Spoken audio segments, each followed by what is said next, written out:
ആണവായുധം പ്രയോഗിച്ചാൽ ഉണ്ടാകുന്ന വിനാശകരമായ ഫലങ്ങളിൽ ഏറ്റവും ഭീകരമായത് റേഡിയേഷനാണ്. ഇത് സ്ഫോടനത്തെക്കാൾ മാരകമായി വളരെ വലിയ ദൂരത്തേക്ക് വ്യാപിക്കാൻ സാധ്യതയുള്ളതാണ്. രണ്ടാം ലോക മഹായുദ്ധത്തിൽ ജപ്പാനിലെ ഹിരോഷിമയിലും നാഗസാക്കിയിലും സംഭവിച്ചത് ഇതിന് ഭീകരമായ ഉദാഹരണമാണ്. അന്ന് അണുബോംബ് സ്ഫോടനത്തിൽ തൽക്ഷണം മരിച്ചവരെക്കാൾ എത്രയോ അധികമായിരുന്നു റേഡിയേഷൻ മൂലം പിന്നീട് മരണപ്പെട്ടവരുടെ എണ്ണം. അടുത്തിടെ ജമ്മു കാശ്മീരിലെ പെഹൽഗാമിൽ ഭീകരാക്രമണം നടന്നതിന് ഏകദേശം 15 ദിവസങ്ങൾക്ക് ശേഷം ഇന്ത്യ ഓപ്പറേഷൻ സിന്ദൂർ എന്ന പേരിൽ പാകിസ്ഥാനിലെ ഭീകര കേന്ദ്രങ്ങളിൽ മിസൈൽ ആക്രമണം നടത്തിയിരുന്നു. ഈ സൈനിക നടപടിയിൽ ജെയ്ഷെ ഇ മുഹമ്മദ്, ലഷ്കർ ഇ തൊയ്ബ തുടങ്ങിയ ഭീകര സംഘടനകളുടെ 9ഓളം താവളങ്ങൾ തകർക്കുകയും 100ഓളം ഭീകരരെ വധിക്കുകയും ചെയ്തിരുന്നു.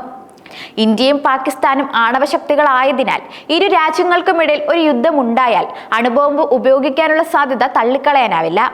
അതേസമയം അണുബോംബ് ലോകത്തിലെ ഏറ്റവും വിനാശകരമായ ആയുധങ്ങളിലൊന്നാണ്.